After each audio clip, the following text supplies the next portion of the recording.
Assalamualaikum warahmatullahi wabarakatuh. Nama saya Dilan Ahya Yusanto, NIM 2021 0101 341 dari Fakultas Ekonomi dan Bisnis, jurusan Manajemen, pelajaran Bahasa Indonesia. Saya akan mempresentasikan PPT berjudul Ragam Bahasa. Pendahuluan. Bahasa Indonesia memiliki sejarah jauh lebih panjang daripada Republik ini.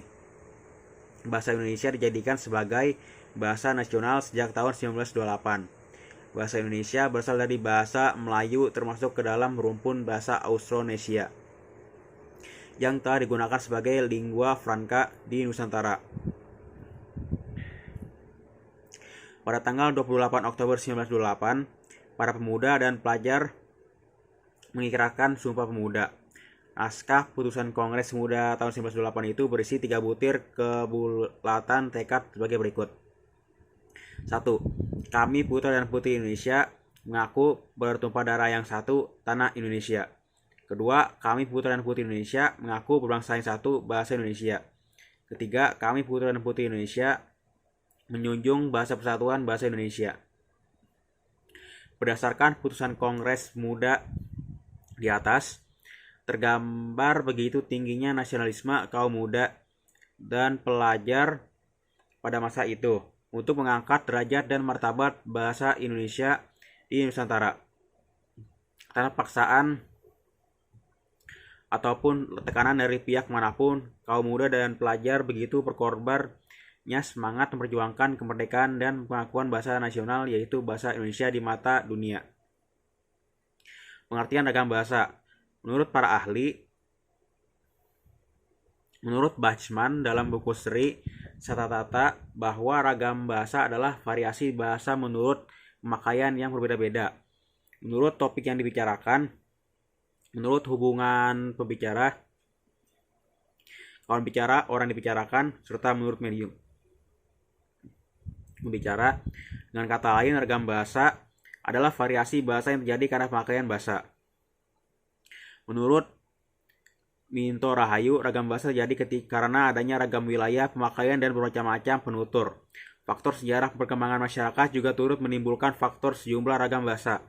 Ragam bahasa yang beraneka ragam ini masih bahasa Indonesia karena ciri dan kaidahnya, tata bunyi, pembentukan kata, tata krama, dan umumnya sama.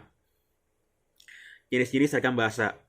Ragam bahasa menurut media atau sarana penggunaan bahasa ini berdasarkan media pengantarnya atau sarana yang digunakan terbagi atas ragam lisan dan ragam tulis. Perbedaan antara ragam lisan dan ragam tulis dapat dilihat dari peristiwa berbahasa. Jika kita berbahasa lisan, orang yang diajak bicara berhadapan dengan orang yang mengajak bicara. Dengan demikian, bahasa lisan dapat diperjelas dengan gerak tangan, anggukan kepala, atau ekspresi wajah.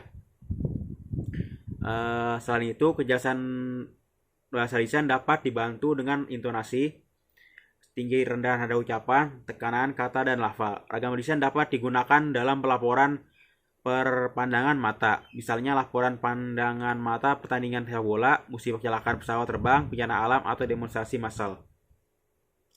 Ciri-ciri ragam bahasa. Ragam bahasa lisan memerlukan orang kedua, teman atau teman bicara, tergantung situasi, kondisi, ruang, dan waktu. Tidak harus memperhatikan unsur gramatikal, hanya perlu intonasi serta bahasa tubuh. Berlangsung cepat, sering dapat berlangsung tanpa alat bantu. Ke-6, kesalahan dapat langsung dikoreksi. Ke-7, dapat dibantu dengan gerak tubuh dan mimik wajah serta intonasi. Ke-8, dipengaruhi oleh tinggi rendahnya suara. Ragam bahasa tulis. 1. Tidak memerlukan orang kedua atau teman bicara. Kedua, bersifat objektif. 3. Tidak bergantung kondisi, situasi, dan ruang serta waktu. Keempat, mengembangkan konsep makna yang jelas. Kelima, harus memperkuat unsur gramatikal. Keenam, berlangsung lambat. 7. Jelas struktur bahasanya. Susunan kalimatnya juga jelas dan runtut. Ke-8, selalu memakai alat bantu. Ke-9, kesalahan tidak dapat langsung dikoreksi. Ke-10, tidak dapat dibantu dengan gerak tubuh dan mimik muka, hanya terbantu dengan tanda baca. Ragam baku. Ciri-ciri ragam baku. 1. Mantap. Mantap artinya sesuai dengan kaidah bahasa.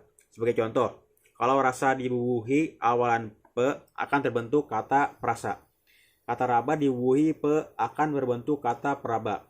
Oleh karena itu, menurut kemantapan bahasa, kata rajin dibubuhi pe akan menjadi perajin, bukan pengrajin. Kalau kita berpegang pada sifat mana mantap, kata pengrajin tidak dapat kita terima. Di kedua, dinamis. Dinamis artinya tidak statis, tidak kaku. Bahasa kaku tidak menghendaki adanya bentuk mati. Sebagai contoh, kata langganan mempunyai makna ganda, yaitu orang yang berlangganan dan toko tempat berlangganan. Dalam hal ini, tokonya disebut langganan dan orang yang berlangganan itu disebut pelanggan. 3. Cendekia. Ragam baku bersifat cendekia karena ragam baku dipakai pada tempat-tempat resmi. Wujud ragam baku ini adalah orang-orang yang terpelajar. Hal ini memungkinkan oleh pembinaan pengembangan bahasa yang lebih banyak melalui jalur pendidikan formal atau sekolah. Isi bahasa baku menggunakan pemikiran yang teratur, logis, dan masuk akal. Keempat, seragam. Ragam baku bersifat seragam. Pada hakikatnya, proses pembakuan berbahasa ialah proses penyeragaman bahasa. Dengan kata lain, pelayan kapal terbang dianjurkan untuk memakai istilah pramugara dan pramugari. Andai kata ada orang yang mengusulkan bahasa pelayan kapal terbang disebut steward atau stewardess, dan penyerapan itu seragam, atau kata itu menjadi ragam baku tulis dan ragam baku lisan. Dalam berbagai berbahasa Indonesia, kita sudah mengenal ragam lisan dan ragam tulis, ragam baku dan ragam tidak baku. Oleh sebab itu, muncul ragam baku tulis dan ragam baku lisan. Ragam baku tulis adalah ragam baku yang dipakai ilmuwan lainnya. Pemerintah sekarang mendahulukan ragam buku tulis secara nasional. Usaha itu dilakukan dengan menerbitkan makalah ejaan bahasa Indonesia yang tercantum dalam buku Pedoman Umum Ejaan Bahasa Indonesia (PUEBI). Kesimpulan, ragam bahasa adalah variasi bahasa menurut pemakaian yang berbeda-beda, menurut topik yang dibicarakan, menurut hubungan pembicara, kawan bicara, orang yang dibicarakan, serta menurut medium. Pembicara ragam bahasa ini timbul karena latar belakang budaya, sejarah, ataupun letak geografis. Akibatnya, muncul berbagai variasi bahasa Indonesia.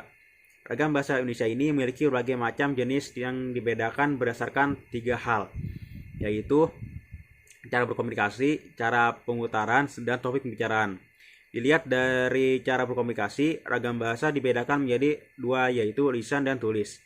Dalam hal ini, penggunaan ragam lisan lebih baik karena seorang dapat langsung mengekspresikan apa yang ingin diungkapkan daripada menggunakan tulisan. Dilihat dari cara penuturan, ragam bahasa dibedakan menjadi ragam dialek, pelajar, resmi, dan tidak resmi. Dilihat dari topik pembicaraan, ragam bahasa dibedakan menjadi ragam sosial, ragam fungsional, ragam jurnalistik, sastra, politik, dan hukum.